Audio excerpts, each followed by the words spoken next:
Merhaba değerli lise son öğrencilerimiz, kimya lise son öğrencilerimiz.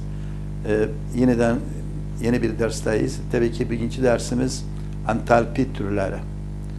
Entalpi türlerine geçince tabii ki ilk öncelikle bazı tanımlar vardır. O tanımları ele alacağız. Ardınca yine de işlemler vardır. Birinci entalpi çeşidi oluşum entalpisi.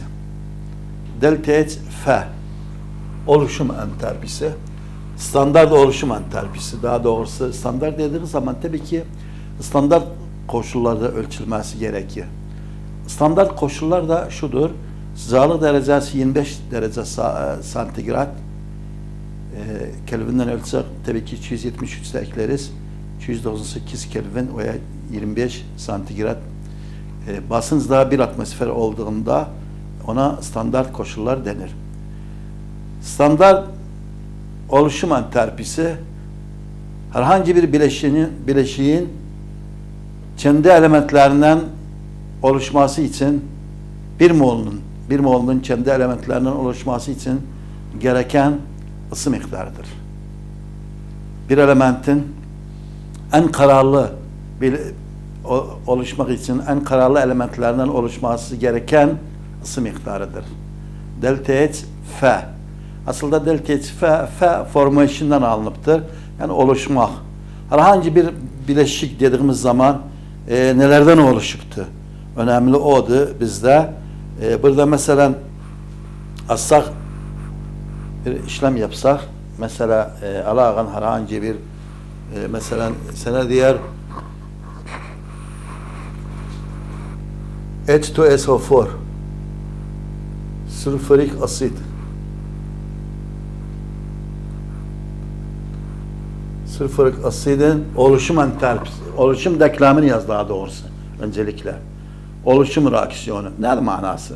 Yani H2SO4 hangi elementler birleşerek H2SO4 oluşuptur? Burada kaç tane element vardır? Hidrojen vardır, kükürt vardır, oksijen vardır. Demek ki burada yazım hidrojen. Bildiğiniz gibi hidrojen çift atomlu molekül halinde bulunur. O yüzden H2'dur. Kükürt atom halindedir. Sadece S'dir. Oksijen de çift atomlu molekül halindedir. Bu üçü birleşerek, tabi bunların en kararlıları birleşerek H2SO4 oluşmuştur. Şimdi bunu tabii ki denkleştirmemiz gerekir. Hidrojen 2'dir, burada 2'dir, bir sorun yoktur. Kükürt birdir, burada da birdir, yine de bir sorun yoktur. Ancak oksijen 4'tür. O zaman bunu çarpmam gerekir. Oluşan madde veya oluşan bileşik kaç moldur? Bir tanedir. İşte bunun delta H sırası her ne kadar ise delta H F'si de o kadardır. Delta H F'si de oluşum entalpisi de o kadardır. Yani soruda bazen bir denklem verir. Diğer bunun reaksiyon entalpisi, biz herhangi bir reaksiyon yazıldığı zaman o reaksiyonun entalpisi mutlaka yazılmalıdır önünde. Şimdi bir sayı yazıptıysa burada delta H sırası mesela 50'dir. Delta H F'si nancadır. Aynıdır. Niçin? Çünkü bol sayısı birdir. Demek ki bir kanundur bu aslında. Delta H F herhangi bir bileşiğin oluşum entalpisi delta H F yazağı eşittir o bileşiğin reaksiyon entalpisi ki soruda veripti bana. Böyle oluşan maddenin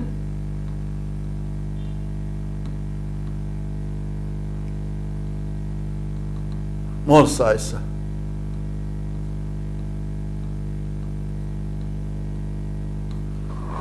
Delta H F eşittir delta H R böyle oluşan maddenin mol sayısı.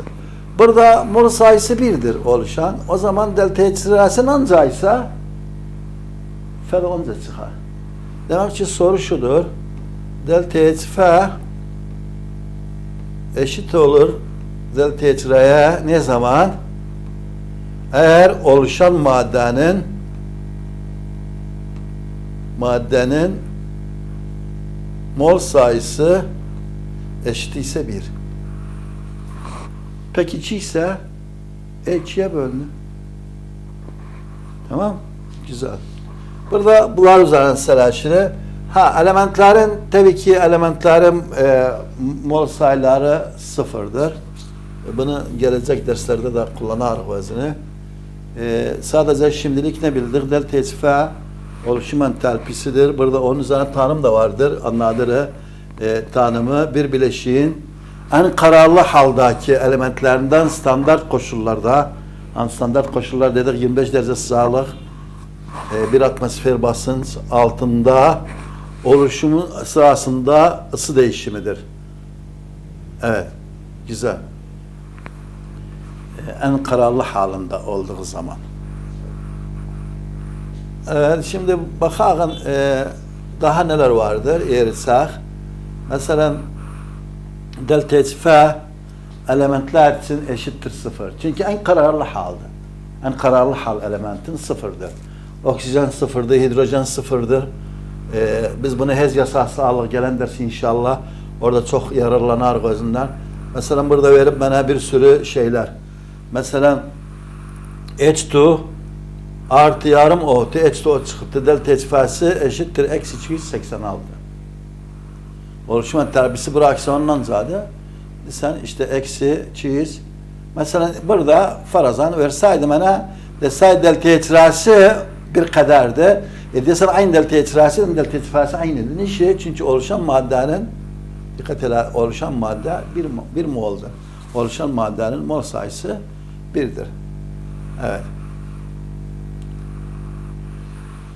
Buna bakalım. H2 artı 1 artı 2 HBr.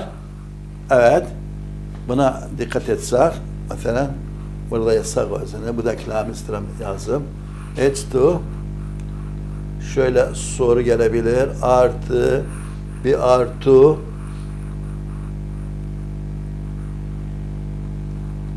HBr ancak denklem 2'ye çarpılıptı. Yani oluşan madde daha doğrusu 2'ye çarpılıp. Çünkü bu 2'dir, bu da 2'dir. O yüzden bunun mesela veripti diğer bana şeyini veripti. Neyini veripti? Mesela delta H R'si. Delta H R standart reaksiyon entalpisi eşittir eksi 72 kilojüldür mesela. Soru şudur. Delta H R'si bu reaksiyonun eksi 72 kilojüldür. Delta H F'si ne kadardır? Delta H F bazen boşlukta geldi bu. Delta H F standart ne kadardır veya boşluktur. Çok kez gelmiştir böyle sorular. Biraz önce yazdık da tabii ki dedik delta H F eşittir. Delta H R böyle oluşan maddenin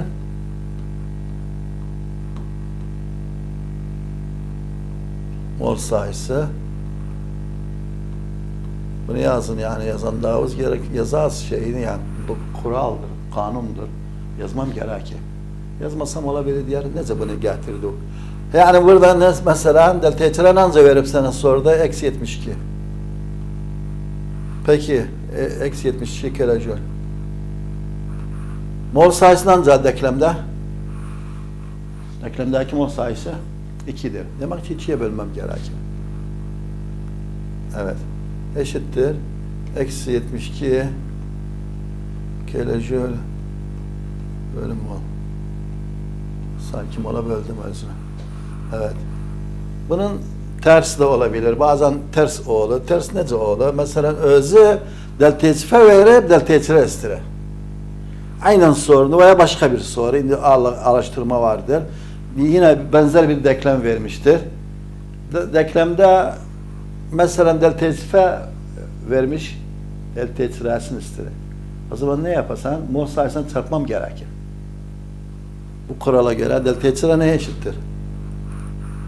delta H F çarpı oluşan maddenin mol sayısı.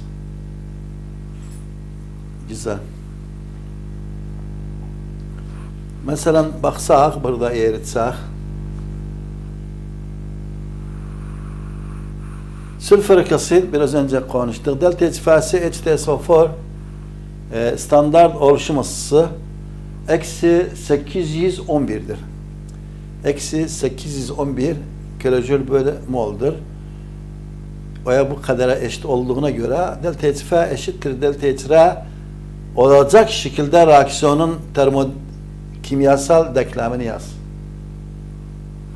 Yani bir denklemi yaz, H2SO4 nece gelipti, kimlerden meydana gelipti. Biraz önce yazdık, hani H2SO4 dedik, H2 artı S artı O2, sonra onu da 2'ye çarptık, çıktı H2SO4. H2SO4 öyle yaz ki delta H F delta H R'ye eşit olsun. Ne zaman eşit olur? Tabii ki oluşan maddenin mol sayısı 1 olsa eşit olur. Yani şunu demek istedim. Mesela burada bunu yapsam, biraz önce de yapmıştım özüne. Mesela H2 artı S artı O2 H2 SO4. Şimdi bunu tabii ki şey çarpmam gerekir. Bunun neyini verip bana? Standart oluşumu, yani delta H F'si eşittir eksi 811 kilojül bölü mol. Ne zaman delta H F delta H R'ye eşit olur? Eğer oluşan maddenin mol sayısı 1 ise. Demek ki şimdi bu tamamdır. Yani burada indirdirsen delta H R de eşittir delta H F'ye ve eşittir eksi 811 özü sualda veripti. Evet. Bu soru geldi üzerinde biraz farklı istek. İstek şuydu. Mesela denklemi veripti. Neden burada soru şudur. Aşağıdaki reaksiyona göre ve aşağıdaki denkleme göre delta H F eşittir delta H R'ye neden? Neden delta H F'den delta H R eşittiler? Sayı mühim değil. Bundan sayısı mühim, ikisi eşittiler. Çünkü oluşan maddenin mol sayısı 1'dir. Oluşan maddenin mol sayısı 1 olmasaydı, başka bir sayı olsaydı eşit olmazlar. Niçin eşit olmazlar? Çünkü delta H F eşittir delta H R böyle oluşan maddenin mol sayısı. Evet. Güzel. Bu alıştırma 1.3 idi. Alıştırma 1.4 bakalım. Mesela hidrojen florür HF verip bana soruda delta H F'si eksi 271'dir. Dikkat edin. Biz dedik hangi sırayla yerik? Kitap hepsini yerik sırayla. Alıştırma 1.4'te bir denklem verip bana. Denklem H2 artı F2 çıkıptı 2HF. Tabii ki burada dikkat etsek delta H F'sini veripti. Delta H F yani oluşum entalpisini veripti. Ne kadardı? Şöyle diğer eksi 271. Eksi 271'dir. Kilojül bölü mol'dur. Ha, soruda nedir? Okuyalım özen.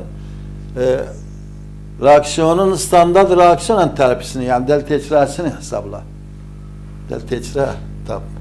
Halbuki biz kanunu aldık. Dedik delta H F kanun şöyleydi. Kanunu yazılan eşittir delta H R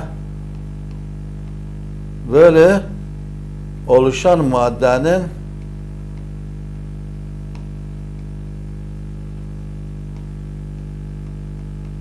mol sayısı. Şimdi soru burada delta H F'ni verip delta H R'ni istiyor. Demek ki soruya dikkat etmemiz gerek. Bazı talebe hemen kahır böyle bölünmez. Burada çarpmam gerekir. İşte bu meçhuldür. Bilmeyen budur. Bu vardır zaten. İçler dışlar çarpımı yapsam delta H F eşittir, pardon, yani delta x-ra, delta x-ra'nın istirham eşittir delta x-f çarpı oluşan maddenin mol sayısı. Oluşanın mol sayısı. Yani evet, delta x-f nancadı eksi 271 çarpı mol sayısından cevabı burada. Ha, bu bir olsaydı aynı çıkardı. Biz 2'di. 2'ye çarpmam gerekir.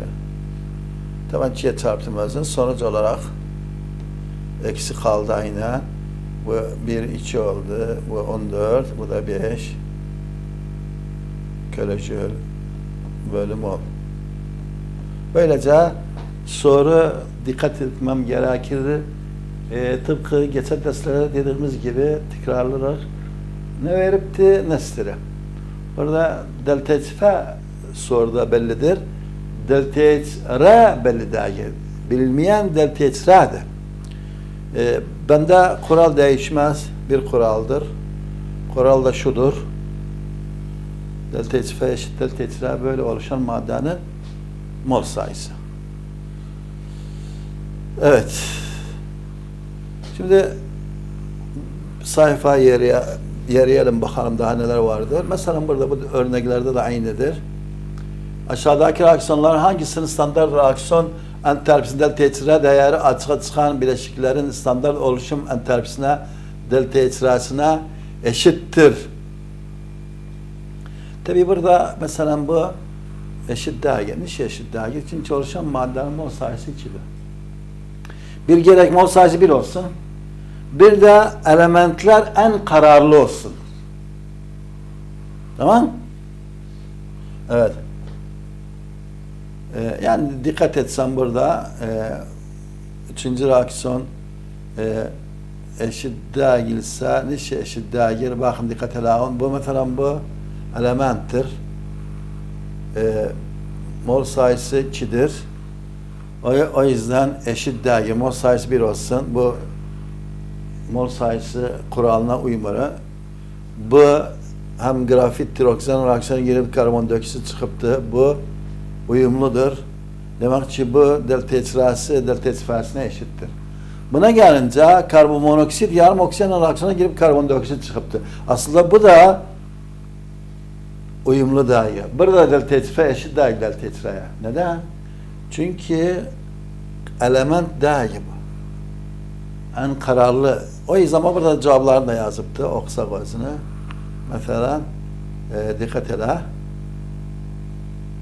Sadece